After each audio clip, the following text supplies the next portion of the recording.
ললিতা দেবী সম্বন্ধে আমরা একটু আলোচনা করার চেষ্টা করব। তো ললিতা দেবী সম্বন্ধে জানার পূর্বে আমাদের জানা উচিত সখী কারা। আমরা তো বললাম রাধারানীর 8 জন সখী আছে। হুম, ললিতা, বিশাখা, চম্পকলতা, ইন্দ্রলেখা, চিত্রা, রঙ্গদেবী, তুঙ্গবিদ্যা, সুদেবী, এই 8 জন সখী রাধারানীর আছে। এখন বিশেষ করে আমাদের আহ উজ্জ্বল নীলমণি গ্রন্থে হুম ছিল রূপ গোস্বামী পাদ, উনি এই সম্বন্ধে অনেক বিস্তার বর্ণনা করেছেন। তো এখানে উনি বলছেন সখী বলতে বোঝাচ্ছেন যারা নিষ্কপটে কিশোর কিশোরীর পরস্পরের প্রতি নিজ থেকেও অধিকতর প্রীতি রক্ষা করেন, নিজের থেকেও রাধারানী এবং কৃষ্ণের প্রতি অধিকতর প্রীতি রক্ষা করেন, পরস্পরের বিশ্বাসভাজন হন, মানে কিশোর কিশোরীর বিশ্বাসভাজন হন, বয়স, বেশ, বৈদগ্ধ্য, রূপমাধুর্য, বিলাস, তাদের কার্যকলাপ, সমগোত্রীয় মনোভাব, এইটা যাদের মধ্যে রয়েছে তাদেরকে বলা হয় সখী। সখীরা সংখ্যায় শত কোটি, সংখ্যায়, নট অনলি ফর কোটি, শত কোটি। এখন আহ, এই রাধা মাধবের বা রাধা কৃষ্ণের প্রতি প্রেম, স্নেহ, মমতা প্রদর্শনের ভাগবত 2 প্রকারের হয়। 2 প্রকারের সখী আছে, ভাগবত বর্ণনা করা আছে। এই যে মানে রাধা কৃষ্ণের প্রেম বা স্নেহ মমতা প্রদর্শনের জন্য ভাগবত 2 প্রকারের সখীর কথা বলে। এক হচ্ছে অসম স্নেহা সখী, আর একটা হচ্ছে সমস্নেহা সখী। হ্যাঁ, তাহলে অসম স্নেহা সখী হচ্ছে, এই সখীরা আবার 2 প্রকারের। অসম স্নেহা সখী হচ্ছে 2 প্রকারের। একটা হচ্ছে হরি স্নেহাধিকা, মানে হরির প্রতি স্নেহ আধিক্য, আর একটা হচ্ছে সখী স্নেহ আধিকা। একটা হচ্ছে সখীর প্রতি মানে রাধারানীর প্রতি স্নেহ আধিক্য, আর একটা হচ্ছে হরির প্রতি স্নেহ আধিক্য।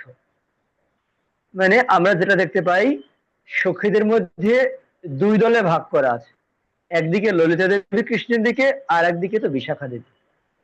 হ্যাঁ, আর একদিকে চম্পকলতা, আর একদিকে ইন্দ্রলেখা, একদিকে চিত্রা, আর একদিকে তুঙ্গবিদ্যা। হ্যাঁ,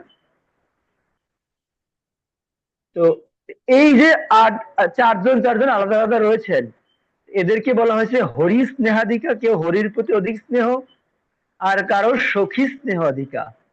মানে এদের মধ্যে আবার ভাগ ভাগ করা আছে, এই যে শতকোটির মধ্যে কারা কারা হরি স্নেহ অধিকা, এদের নাম বলা হয়েছে বৃন্দা, কুন্দলতা, ধনিষ্ঠা, কুসুমিকা, কামদা, আত ইত্যাদি প্রভৃতি সখীরা। আর এই প্রত্যেকে প্রায় মনোভাব আমি হরিরই, মানে আমি হরির, এদের মনোভাব। আমরা হচ্ছে হরির মানে কৃষ্ণের। আচ্ছা, আর সখী স্নেহাদিকে হচ্ছে শশীমুখী, তারপরে বাসন্তী, লাসিকা প্রভৃতি প্রাণসখী, কস্তুরী, মণিমঞ্জুরি, নিত্য সখী, এরা সবাই হচ্ছে রাধারানীর প্রতি বেশি স্নেহ প্রদর্শন করে থাকেন। মানে এরা হচ্ছে রাধারানীর দিকের সখী, এরা সবসময় রাধারানীকে বেশি প্রায়োরিটি দিয়ে থাকেন। হম, এই হচ্ছে অসম স্নেহা সখী 2 প্রকারের হয়, হরি স্নেহাধিকা আর হচ্ছে সখী স্নেহাধিকা। আর সমস্নেহা সখী হচ্ছে মানে উভয়ের প্রতি সমভাবাপন্ন, রাধারানী এবং কৃষ্ণের প্রতি। এর হচ্ছে মাধবী, চন্দ্রিকা, ললিতা, বিশাখা, চম্পকলতা, ইন্দ্রলেখা আদি 8 জন সখীরাই, এরা হচ্ছে যদিও 2 দিকে ভাগ আছে, কিন্তু ভাগ থাকলেও এরা সময় অনুযায়ী 2 জনকেই তারা সন্তুষ্ট করতে চায়। হ্যাঁ, যদিও যদিও মাঝে মাঝে কখনো তারা পক্ষ অবলম্বন করে, কিন্তু করলেও যখন এরা মান বা অভিমান প্রণয় হয়ে যায়, তখন এদের 2 জনকেই তারা 2 জনের পক্ষ হয়ে এদেরকে মিলাতে চায়। এরা তখন আলাদা হয় না। তখন ভগবানকে যখন আনন্দ দিতে চায় রাধারানী কৃষ্ণকে, একসাথে নৃত্য করবে, একসাথে হয়তো কীর্তন করবে, কেউ যার যার যে গুণে পারদর্শী সেই গুণ দিয়ে ওনাদেরকে সন্তুষ্ট করতে চাইবে। এই জন্য এটাকে বলা হয়েছে সমস্নেহা সখী। এর মধ্যে 8 জন সখীর নাম রয়েছে। এর মধ্যে পার্থক্য মনোভাব আছে, কিন্তু থাকা সত্ত্বেও তাদের উভয়ের প্রতি ভালোবাসা আছে। এখন এই যে সমস্ত সখীকে 5 শ্রেণীতে ভাগ করা যায়। এই 2 প্রকারের যে সখী আমরা বললাম, অসমস্নেহা, সমস্নেহা, এই 2 সখীদেরকেই 5 ভাগে ভাগ করা যায়। একটা হচ্ছে সখী, একটা হচ্ছে নিত্য সখী, একটা হচ্ছে প্রাণ সখী, আর একটা হচ্ছে প্রিয় সখী, আর একটা হচ্ছে পরম প্রেষ্ঠা সখী। এরকম 5 ভাগে ভাগ করা যায়। তো 5 ভাগের মধ্যে এই যে সখী আমরা বলছি, এরা হচ্ছে শ্রীকৃষ্ণের অধিক স্নেহ সম্পন্ন। এই এই এই যে উভয় সখীদেরকেই 5 ভাগে ভাগ করা যায়। এদের মধ্যে প্রথম যে সখী আমরা বলছি, এই শ্রীকৃষ্ণের অধিক, কৃষ্ণের প্রতি অধিক স্নেহ এদের। আর এরপরে রয়েছে নিত্য সখী। এই যে নিত্য সখী যারা আছে, তারা রাধার প্রতি অধিক স্নেহ করেন, নায়িকাত্বের অপেক্ষা করে না, মানে নায়কের জন্য অপেক্ষা করে না। এরা এরা হচ্ছে কি নায়ক নায়িকা, তো এরা এরা নায়কের,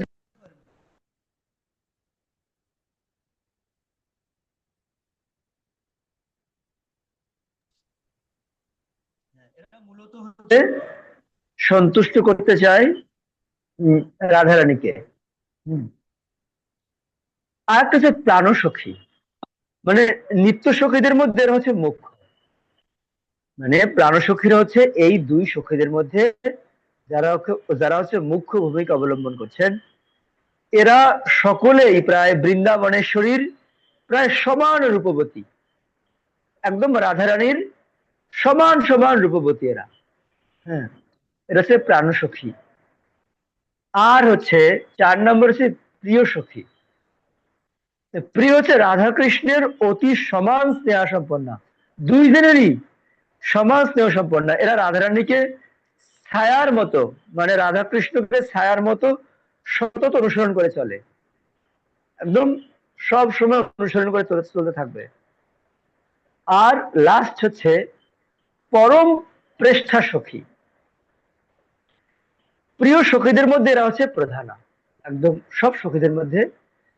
শ্রী রূপ গোস্বামী পাদ বলছেন, শ্রীকৃষ্ণের প্রেম লীলা, তারপরে বিভাবাদীর সম্মুখ রূপে বিস্তার কারিণীকে সখী বলে। ওনার ভাবটা আর কি, 2 জনের মধ্যে যে মান প্রণয় হয়, বিভেদ হয়, সেই বিভেদটাকে মিলানো, যে মিলিয়ে দেয়, সেটাকে বলা হয়েছে, উনি বলছেন এরাই হচ্ছে সখী। আচ্ছা, এরা মাধুর্য রসাশ্রিতা অন্তরঙ্গা গোপী, আর এরা শ্রী রাধাকৃষ্ণের বিশ্বাস রূপ রত্নভূষা স্বরূপা। রাধাকৃষ্ণ এদেরকে পূর্ণাঙ্গ রূপে বিশ্বাস করেন। তারা জানেন যে এরা হচ্ছে আমাদের জন্য, এরা সমস্ত কিছু করে, এরা আমাদের। হুম। তো এই, আর এই এই এদের মধ্যে আবার আমাদের শিল রূপ গোস্বামী পাদ উনি বলছেন, মাধুর্য ভাব সম্পন্ন সখীরা, মানে ব্রজ সুন্দরীরা 3 প্রকার হয়ে থাকে। যারা মাধুর্য ভাব সম্পন্ন সখী আছে, তারা 3 প্রকারের হয়। একটা হচ্ছে নিত্যপ্রিয়া, আর একটা হচ্ছে দেবী ভাব সম্পন্না, আর হচ্ছে সাধন করা। হ্যাঁ, তো নিত্য প্রিয় সখী হচ্ছে গোলকধাম থেকে যারা ভূলোকে অবতীর্ণ হয়েছেন। মানে রাধাকৃষ্ণ তো ওনারা নিত্য ধাম থেকে এসেছেন, তাই তারা ভাবছেন যে আমাদেরও ওনাদের সাথে যাওয়া উচিত। হুম। তো সেখানে গোলকধাম থেকে যারা ভূলোকে অবতীর্ণ হয়েছেন, এই সমস্ত কৃষ্ণ কান্তা বর্গারা, যেমন রাধা, চন্দ্রাবলী ইত্যাদি ইত্যাদি, এরা হচ্ছে নিত্য প্রিয়া সখী। রাধারানী, চন্দ্রাবলী, রাধারানীর বোন। হ্যাঁ, যদিও চন্দ্রাবলী বামপক্ষিয়া, কিন্তু তবুও তারা হচ্ছে নিত্যপ্রিয়া সখী।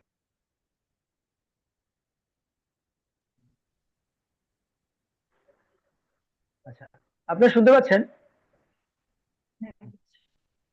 আর একটা হচ্ছে দৈবী ভাব সম্পন্ন, মানে দেবী ভাব সম্পন্ন।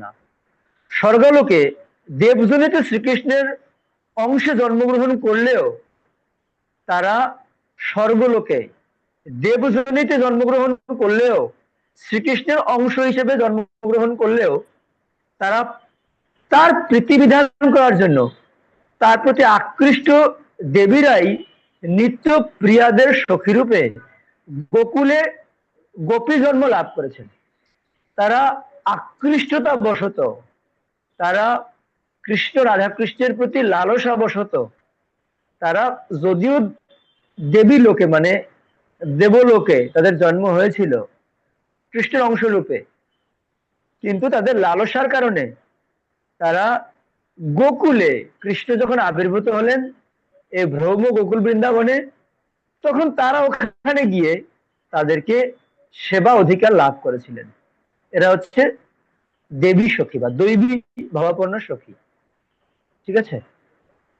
আর একটা হচ্ছে সাধন করা, মানে যারা গোপাল মূর্তির উপাসক, সে রামচন্দ্রের প্রতি আকৃষ্ট, মুনি ঋষিগণ, উপনিষদগণ, গোপী ভাগ্যা দেবী তপস্যা করেছেন, যারা খুব প্রচন্ড তপস্যা করেছেন, তারা বেদমাতা গায়ত্রী দেবী, এরা সাধনা করতে করতে গোপী জন্ম লাভ করেছেন।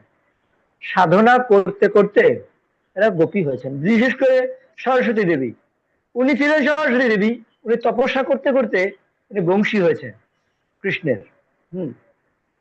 আবার বহু সাধক শ্রীকৃষ্ণের নিত্য প্রিয়গণের সালোক্য লাভ করেছেন, মানে সমান লোকে বাস করতে চান।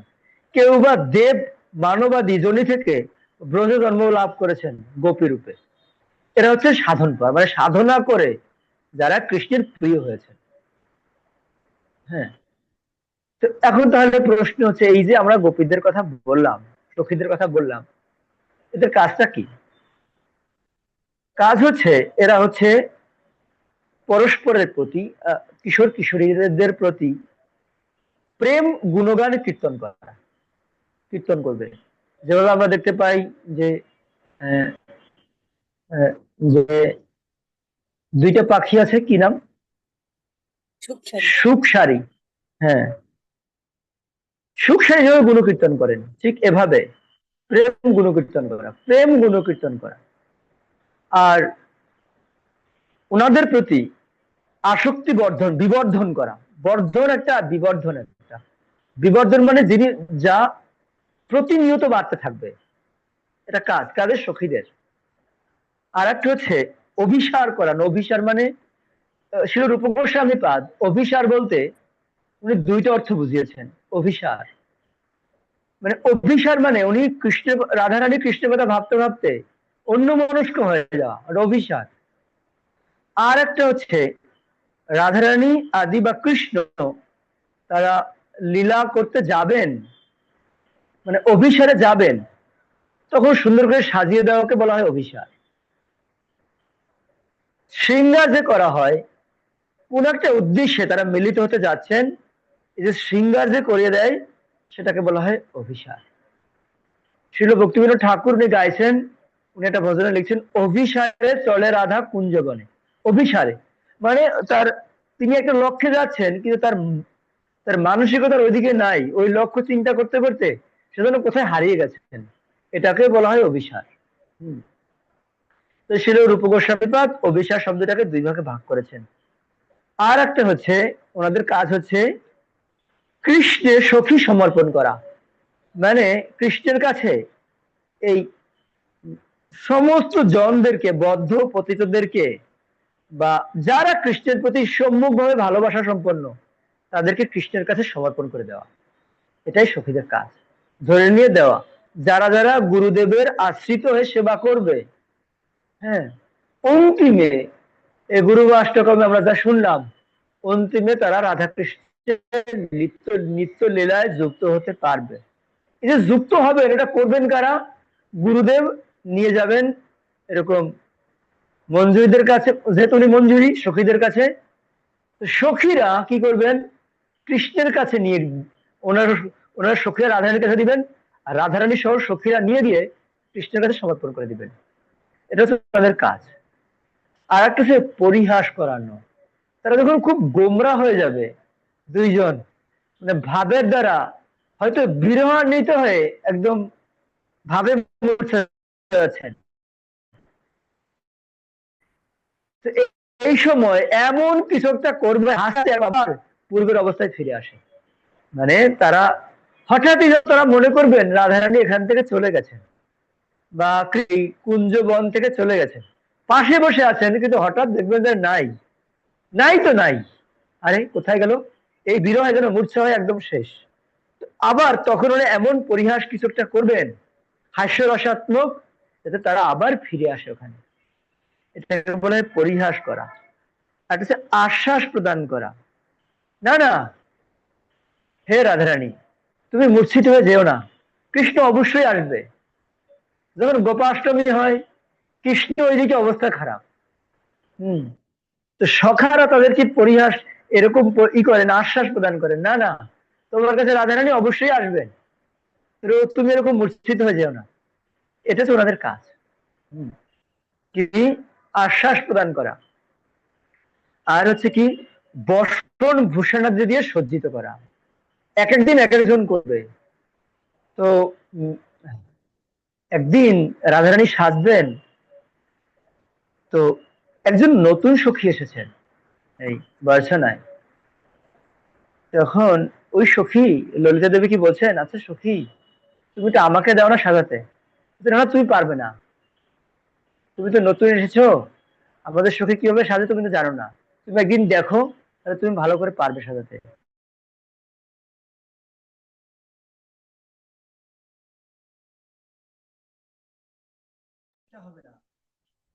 আমি যদি তুমি আজকে আমাকে দাও আমি পারবো।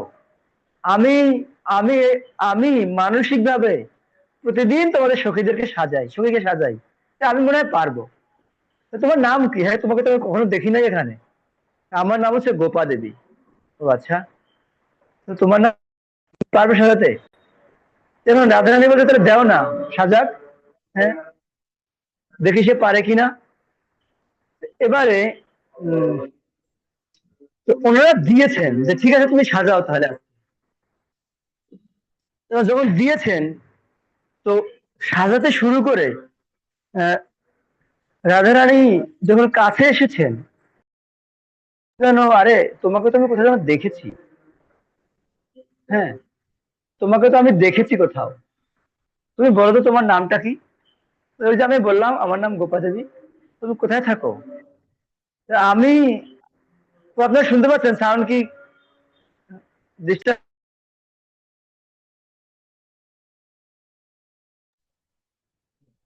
তোমাকে তো আমি কোথাও দেখেছি, তুমি বলো তো কোথায় থাকো? বলছে আমি দেখো এই যে বয়সনা থেকে কয়েক কিলোমিটার দূরে আমি থাকি। মিথ্যা বলে নাই, সত্য বলে নাই। আমি যে নন্দমহল থাকি, আমি আরে কি দৃষ্টি! তো বর্ষনা থেকে 7 কিলোমিটার দূরে হচ্ছে নন্দগাঁও। হ্যাঁ, তো আমি ওখানে থাকি, তো বললো না। এবারে আহ, তো ঠিক আছে তাহলে তুমি সাজাও। তা সাজাতে সাজাতে একটা মাথায় সিঁথিতে একটা আহ, টিক টিকলি না কি বলে এটা পরিয়ে দিয়েছে। হুম। তো যখন পরিয়ে দিয়েছে, তখন বলছে, হাতটা ধরে বলছেন যে দেখো, আমি বুঝতে পেরেছি তোমাকে আমি জানি, কিন্তু তুমি কে আমি বুঝতে পারছি না। আসলে আমি জানি যে আমার একজন পরিচিত আছে, যার নাম হচ্ছে কৃষ্ণ, যে হচ্ছে চতুরের শিরোমণি। তুমি সে নও তো? হ্যাঁ। গোপা দেবী বলছে আমি যদি ওই হতাম তাহলে আমার আমার নাম গোপা দেবী কেন? আমি তো ওইটা না। এখন ওই থেকে তারা কেউ বুঝতেই পারলো না যে এটা হচ্ছে কৃষ্ণ। সাজানোর পরে যখন তারা মিলিত হয়েছে কুঞ্জে, তখন জিজ্ঞাসা করেছে আজকে সাজানোটা কেমন হয়েছে। তো তখন সখীরা বুঝতে পেরেছে, ও আচ্ছা, এবার আমি বুঝতে পারলাম। তো তুমি হচ্ছে চতুরের শিরোমণি, এজন্য ওরা গোপীর একটা নাম দিয়েছে কৃষ্ণ। এটা হচ্ছে সখীদের কাজ। আর একটা হচ্ছে মনোগত ভাব প্রকাশ করা। ওনারা কি মনে ভাবছে সেটা তারা ভাব প্রকাশ করবে, এটা সখীদের কাজ। আর প্রিয় সখীর দোষ গোপন করা, যদি কোনো দোষ থেকেও থাকে, যদি প্রিয় সখীর কোনো দোষ থাকেও সেটা গোপন করবে, এটা বলবে না কাউকে। সেটা আমার জন, সে তো ভুল করতেই পারে, আর ভুল করে আমি কি তোমাকে বলবো নাকি? হ্যাঁ, সে বলবে না। আর হচ্ছে ওনাদেরকে মিলন করানো, হ্যাঁ, এটা হচ্ছে ওনাদের কাজ। আর চামর ব্যঞ্জন করা। হম, মানে চামর ব্যঞ্জন কেন আমরা করি? এটা মূলত করা হয় এজন্য, বাতাস দেওয়া হয় না চামর দিয়ে। চামর দিয়ে কৃষ্ণের শরীরের মধ্যে একটা আলতো এরকম আহ, মানে কৃষ্ণের গায়ে কেমন কি বলে, কি শব্দ বলে, শিহরণ জাগে, হ্যাঁ, এরকম ওটা লাগলে কৃষ্ণের শরীরটা যেন শিহরিত হয়ে যায়।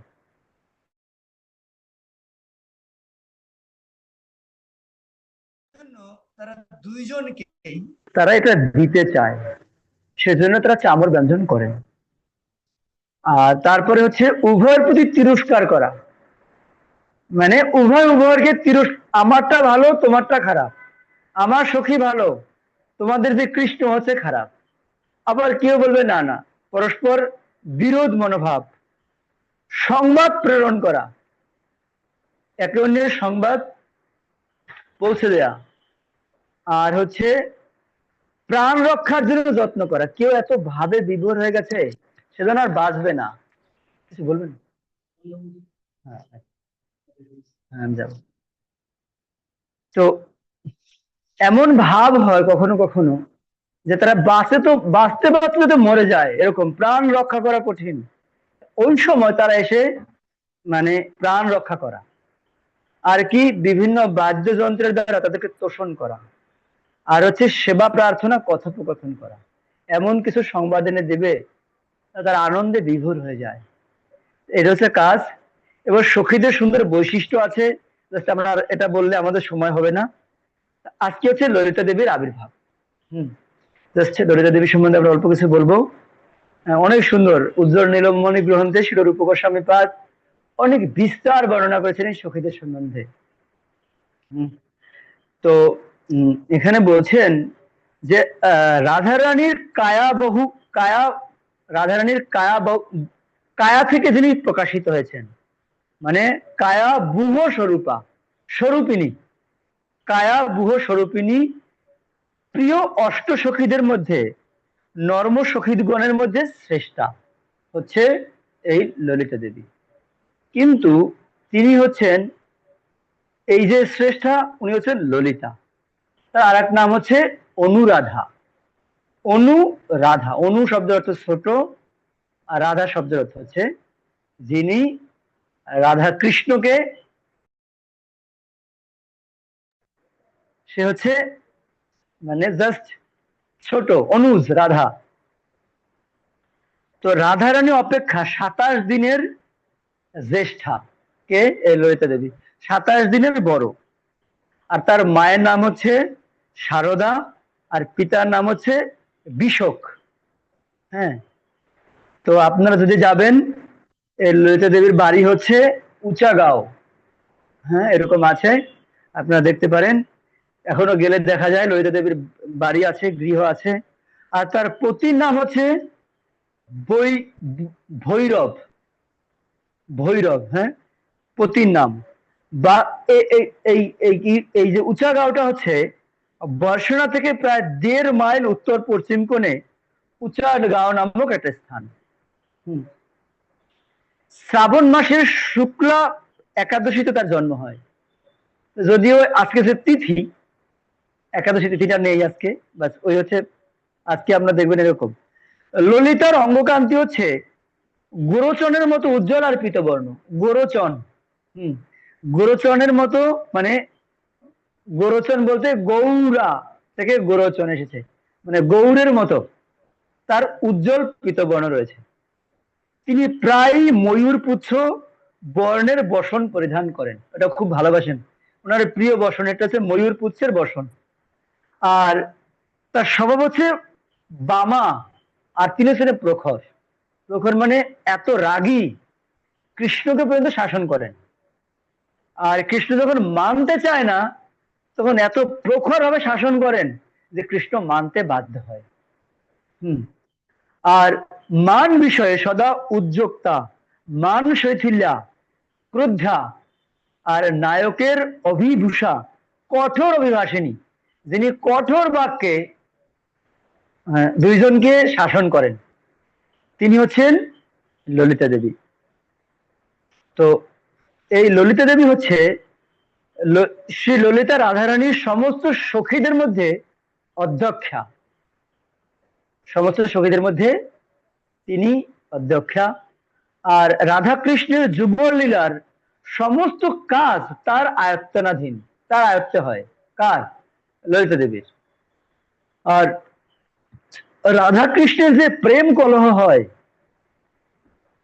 এই প্রেম কলহের তিনি হচ্ছেন বিশারদা। তিনি লাগাতেও পারেন কলহ, আবার ছুটাতেও পারেন। কলহ লাগান, আমরা কয়দিন আগে যে ঝুলওয়ান লীলা দেখলাম, কলহ লাগিয়েছেন, আবার তিনি মিটাতেও পারেন। কৃষ্ণ কখনো রাধারানীর কাছ থেকে অপরাধ করলে কৃষ্ণের প্রতি ইনি ক্রোধে মুখ উত্তোলিত করে রাখেন, রাগ করেন কৃষ্ণের প্রতি, তাকে শাসন করতে চান। আর তার হচ্ছে মানে সিদ্ধান্ত অত্যন্ত প্রখর। রাধারানীর দুই শারিকা পাখি আছে, এক হচ্ছে সুক্মিদা আর একটা হচ্ছে শুভা।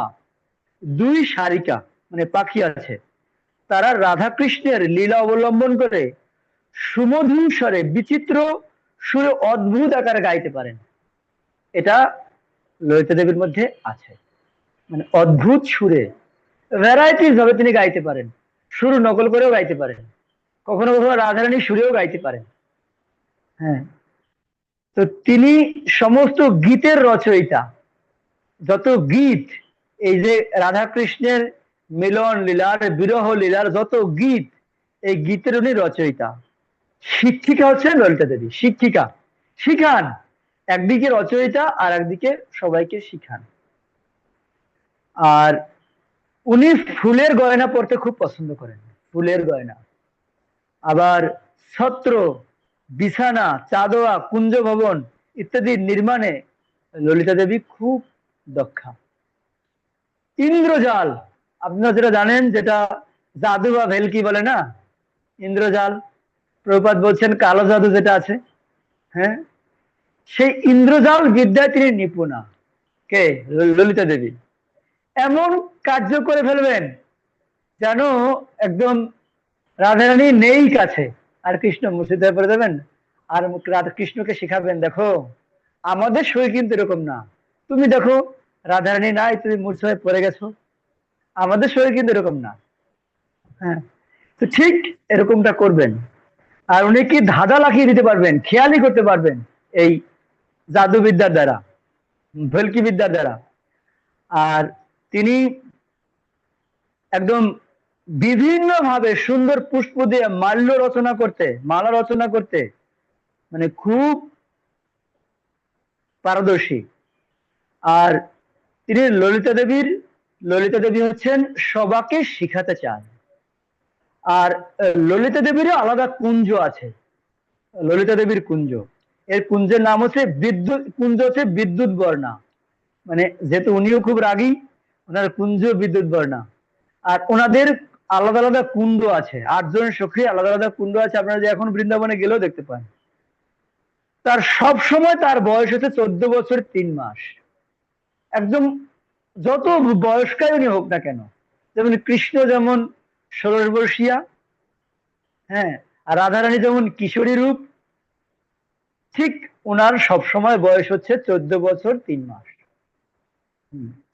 আর ললিতা দেবী হচ্ছেন, এই ললিতা দেবীরও 8 জন সখী আছে, যারা হচ্ছে রত্নপ্রভা, রতিকলা, সুভদ্রা, ভদ্ররেখা, সমুখী, ধনিষ্ঠা, কলহংসিনী, কলাপিনী। এরকম ওনারও 8 জন সখী, মানে 8 জন মঞ্জুরি আছে। হ্যাঁ, এটা হচ্ছে ওনার এরকম। আর ললিতা দেবী উনি গৌরলীলায় স্বরূপ দামোদর রূপে এসেছেন। স্বরূপ দামোদরের কথা আমরা যেমন পাই, উনি এসেছেন। আর এই ললিতা দেবীর অনেক বিশেষ বিশেষ লীলা আমরা পাই, মানে সেটা বিশেষ বিশেষ লীলা আছে ললিতা দেবীর। তো জাস্ট আমরা একটা লীলা বলে আজকে শেষ করব। হ্যাঁ, আর যদি আমাদের অন্য কখনো সুযোগ হয় তাহলে আমরা তখন বলবো রাধারানীর কি বলে চরণের বর্ণনা। আসলে একটা ব্যাপার আছে, এগুলো এমনই যে মানে আপনার সময় কখন দিয়ে চলে যায় বোঝা অনেকটা কঠিন। তো আমরা আজকে আলোচনা করব যে রাধারানী এবং কৃষ্ণের সাথে যে প্রথম মিলন হয়েছিল, হ্যাঁ, প্রথম সাক্ষাৎ হয়েছিল এই ভ্রম বৃন্দাবনে, সেখানে ললিতা দেবীর কিরকম ভূমিকা ছিল, উনি কিরকম ছিলেন এখানে। তো ব্রজে আপনারা জানেন বৃন্দাবনটা হচ্ছে রম্য স্থান। রম্য মানে রমণীয় স্থান। রমণীয় শব্দটাকে দুইটা ভাবে ভাগ করা যায়। রমণীয় মানে হচ্ছে যেখানে রাধা কৃষ্ণ রমণ করেন, মানে নিত্য লীলা করেন, সেটাকে বলা হয় রমণ। মানে বৃন্দাবন রম্য স্থান। রম্য মানে যারা প্রতিনিয়ত কিশোর কিশোরী লীলা করেন, সেজন্য এটাকে বলছে রমণ, মানে রম্য স্থান। আর একটা হচ্ছে রম্য শব্দের অর্থ হচ্ছে সুন্দর বা সুন্দরী উভয়। স্থান অনেক সুন্দর বা সুন্দরী, সেজন্য বৃন্দাবন হচ্ছে রম্য স্থান। আর একদিন যেই দিন কৃষ্ণের বয়স প্রায় 3 বছর, 3 বছর 2 মাস 14 দিনের মতো যখন বয়স, কৃষ্ণের যখন বয়স, তখন কৃষ্ণ কালীয় দমন করেছিলেন। তো এই কালীয় দমনের দিন যখন ব্রজবাসীরা শুনলেন কৃষ্ণ যমুনায় প্রবেশ করেছেন, তখন পুরো নন্দগাঁও, বয়সানা, পুরো বৃন্দাবন, একদম পুরো দ্বাদশ বনের সবাই ওখানে আসলেন। কেন? সবাই জানেন এই কালীয় প্রভাব কিরকম। তো সকলেই যমুনায় গেলেন, একদম সবাই। আর এমন হচ্ছিল কেউ কেউ যেন মূর্ছা হয়ে পড়ে যাচ্ছেন, কখনো যশোদামা, কখনো এরকম রোহিণী দেবী, যারা যারা শুনতে সখারা তো যেন এমন ভাব দেখাচ্ছেন যে চলো না যাই, আমরা নিয়ে আসি কৃষ্ণকে, কৃষ্ণ তো কিছু একটা হয়ে যাবে ওখানে। তো কেউ কেউ পড়ে যাচ্ছেন, কেউ উঠে দাঁড়াচ্ছেন, এরকম ভাব। রাধারানীও সেখানে গেলেন, যেহেতু তিনি মাধুর্য ভাব সম্পন্না সবসময়। এই নবকিশোরী কৃষ্ণকে যখন দেখলেন কালীয় ফনার উপরে আছেন, নৃত্য করছেন, তখন তিনি সখীগণ পরিবৃত্ত হয়ে এই নব কিশোরীর রূপে, একদম নতুন কিশোরীর রূপে রাধারানীকে কৃষ্ণ দেখতে পেলেন ওই কি কালীয়র মস্তকের উপর থেকে। হ্যাঁ, এই জন্য এটাকে বলা হয় সাক্ষাৎকার, উভয়ের সাক্ষাৎকার। তো রাধারানীকে দর্শন করে শ্রীকৃষ্ণ অত্যন্ত আনন্দ অনুভব করছিলেন। তা আমাদের বিশ্বনাথ চক্রবর্তী ঠাকুর এবং শ্রীধর স্বামীপাদ, ওনারা দুইজনেই বলছেন যে এই আনন্দ অনুভব করে তিনি ওখানে নটবর হয়ে নৃত্য করছিলেন। আর না হলে তার ওই যে এই কালীয়র উপরে ওইরকম নৃত্য করার কথা না। হ্যাঁ, তো এরকম নৃত্য করছিলেন। তো তখন রাধারানীর সঙ্গে কোনো কোনো ভাবে কোথাও কোথাও তার সাক্ষাৎ করার জন্য ওইটা দেখে যখন লীলা শেষ হয়ে গেল, কৃষ্ণের এরকম মনে হলো যে আমার এই এই যে নবকিশোরী, তার সাথে আমার সাক্ষাৎ করা উচিত। কিন্তু তার সাথে মিলিত হবার বা কোনো উপায় তারা পাচ্ছিল না। তাদের সখা সুবল কৃষ্ণকে জিজ্ঞাসা করেছিলেন, সখে তোমার এরকম মন মরা হচ্ছে কেন? তুমি, আমরা কত সুন্দর একটা কালীয়কে দমন করলাম, তো তাহলে তো আমাদের তো উৎফুল্ল থাকা উচিত, তুমি এমন হচ্ছ কেন? আমাকে বলো তোমার এই এরকম উদ্বেগের কারণটা কি? তো তোমাকে কোনো কিছুর জন্য এরকম মন মরা তো দেখাই যায় না। যদি তোমার চিত্তের ব্যাকুলতা কারণ আমাদেরকে বলো, তাহলে আমরা হয়তো তোমাকে এটা থেকে আমরা নিবৃত্ত করতে পারবো। তো তারা তখন অনেক চেষ্টা করলেও কৃষ্ণ কিছুই বলে না। অনেকক্ষণ পর কৃষ্ণ বলছেন, সখা, আমার মনের কথা তোমাকে বলি, শুনো।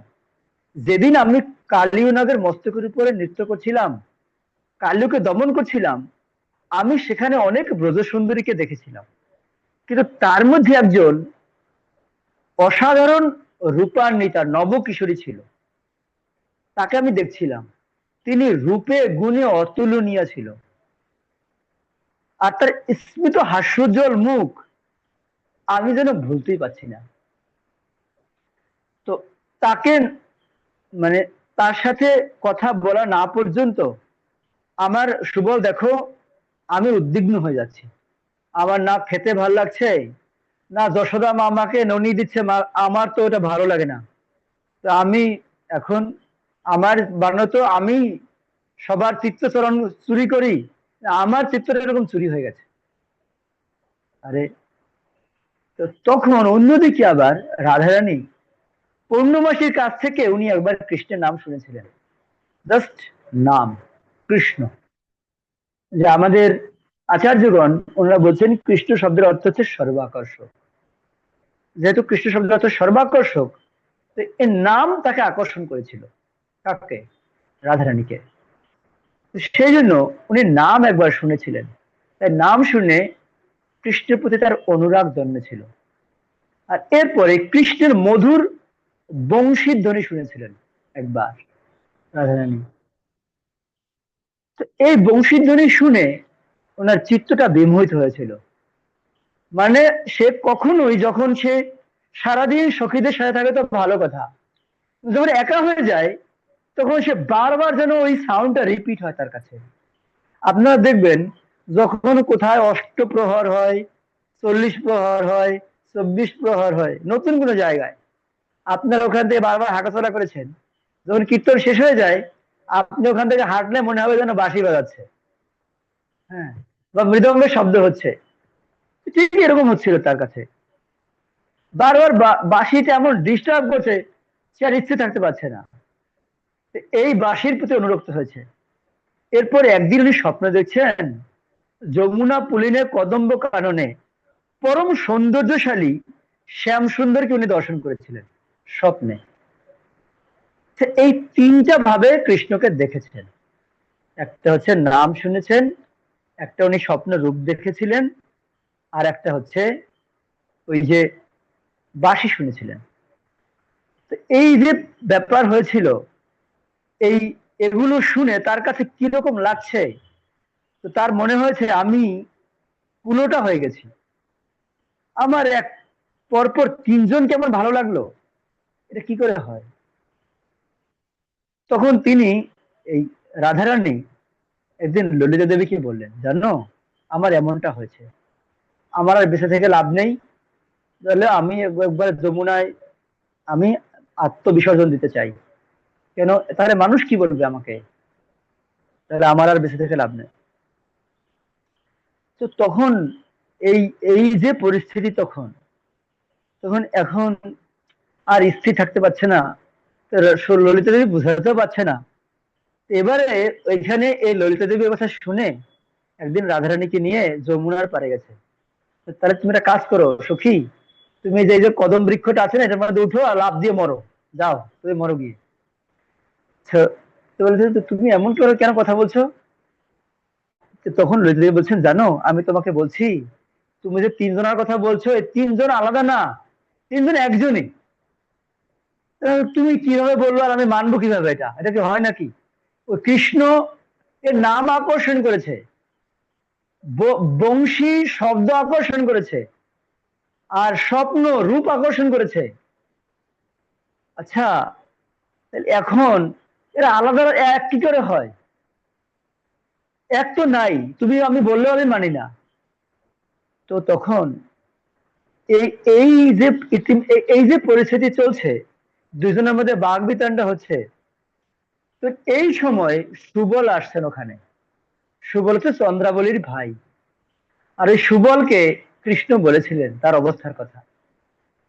এবারে যখন ওখানে সুবল আসলেন, ললিতা দেবী সুবলকে নিয়ে দূরে চলে গেলেন। সুবল, জানো, এদিকে আমাদের সখীর অবস্থা তো খুব খারাপ। তো সুবলার কিছু বলে না যে কৃষ্ণের অবস্থা তো খারাপ, এটা সুবলার বলে না। বলবে কেন? তার সখার তো তাদের তো লুকিয়ে রাখবে সে। তো এখন আচ্ছা, কৃষ্ণ তো সখা, ও তো, দেখো আমরা তো সখী, বা আমরা তো এরকম মেয়ে হয়ে জন্ম নিয়েছি, আমরা তো বলতেও পারি না। হ্যাঁ, তো যদি বা লুকায়া যায়, গুরুজনের ভয় পাই, আমাদের তো গুরুজনের ভয় আছে, যদি কেউ দেখে ফেলে তার কি ভাববে। তো দেখো, আমাদের সখীর অবস্থা খুব খারাপ, তুমি যে কোনো মূল্যে তুমি একটা কাজ করো, কিভাবে কৃষ্ণের সাথে মিলন হয় সে ব্যবস্থা তুমি করো। এখন ওদিকে সুবল একটা ভাব নিয়েছে, না না দেখো, আমরা আমাদের কৃষ্ণকে এরকম তোমাদের সখীদের পাল্লায় পড়তে দিব না, আর যাই করুক না কেন আমি এটা হতে দিব না। আজকে তো ভালো আছে আমরা, বাস আমরা অনেক ভালো আছি, আর তোমাদের এরকম যদি পাল্লায় পড়ে তাহলে আমাদের শেষ, আমাদের এই যে কৃষ্ণ ও শেষ হয়ে যাবে, তাহলে আমরা এমনটা হতে দিব না। ওইদিকে কৃষ্ণের কি অবস্থা সেটা বলতে আসছেন সুবল, কিন্তু তো যাই হোক, এরকম তো ভাব চুতে নিয়েছে। এবারে আপনারা যদি কখনো বৃন্দাবনে যাবেন, বৃন্দাবনে উম, দুইটা পাহাড় আছে। হ্যাঁ, একটা হচ্ছে ব্রহ্মগিরি, আর একটা হচ্ছে বিষ্ণুগিরি, আর একটা হচ্ছে গোবর্ধনগিরি। তিনটা পাহাড় আছে। তো একদিন আহ, সখী ললিতা দেবী সব সখীদেরকে বুঝিয়ে বলছে, চলো আমরা আজকে এরকম দুগ্ধ দহি বিক্রি করতে যাব মথুরায়। তো এখন রাধারানীকে তো দিবে না, কারণ তারা, তিনি হচ্ছে রাজকন্যা, তাকে দিবে কেন? এখন ললিতা দেবী যেহেতু জ্যেষ্ঠা, সবার থেকে বড়, তো সে গেছেন কীর্তিদা মায়ের কাছে। মা দেখো, আমরা তো আমরা তো আমাদের কাজটাই হচ্ছে তো এইগুলো বিক্রি করা, ঠিক না? আর আমরা ঘরেই বসে থাকবো সব সময়, চলো আমরা একটু ঘুরে আসি। তো যদি তোমাদের লালিকে আমার সাথে দিবে, তাহলে চলো আমরা একসাথে যাই, আবার ঘুরে, আমি কথা দিচ্ছি আমি আবার ওকে নিয়ে আসবো সাথে করে। তো তখন এরকম কীর্তিদামা বিশ্ববর্ণ রাজাকে বললেন, দেখো দেখো ওরা কিরকম আর্জি করছে, আচ্ছা, যেতে দাও না, কে চেনে না আমাদের এই লালিকে। তো তখন নিয়ে গেলেন, আর সব সখারা মিলে আসলেন ওখানে। এসে একটা একটা ইট মারলেন ওই দধি ভান্ডের উপরে, আর এইরকম রাধারানীর যে আর একদম পুরো ভিজে গেলেন রাধারানী। এবারে একদিক থেকে রাগও হলেন, আর যখন ললিতা দেবী মুছিয়ে দিচ্ছিলেন, চোখ খুললেই সামনে দেখেন কৃষ্ণ দাঁড়িয়ে আছে। তো তখন রাধারানী কৃষ্ণকে জিজ্ঞাসা করছেন যে যে তোমার এরকম ইন্দ্রজাল কেন? ইন্দ্রজাল মানে তোমার নামও আকর্ষণ করে, এজন্য তোমার নাম হচ্ছে কৃষ্ণ, তোমার নাম হচ্ছে আকর্ষণ করে। এবার তোমার ধ্বনি, শব্দ, সেটাও আকর্ষণ করে। আবার আমি পৌর্ণমাসীর কাছে শুনেছিলাম নন্দ মহারাজের পুত্র কৃষ্ণের কথা। আমি আমি কি যেই কৃষ্ণের নাম শুনেছি আর তুমি যে ব্যক্তি কৃষ্ণ, তুমি কি একই? তখন কৃষ্ণ বলতে, আমি তো জানি না আমি এক কি না, তবে আমি কৃষ্ণ, আমি কৃষ্ণ। তো ঠিক এভাবে রাধা কৃষ্ণ মিলিত হয়েছিলেন, আর মিলনটা করালেন হচ্ছে ললিতা দেবী। শিল প্রভুপাদ কি চায়। অনেক সময় হয়ে গেছে, সরি। কারো কোনো প্রশ্ন থাকলে বলতে পারেন।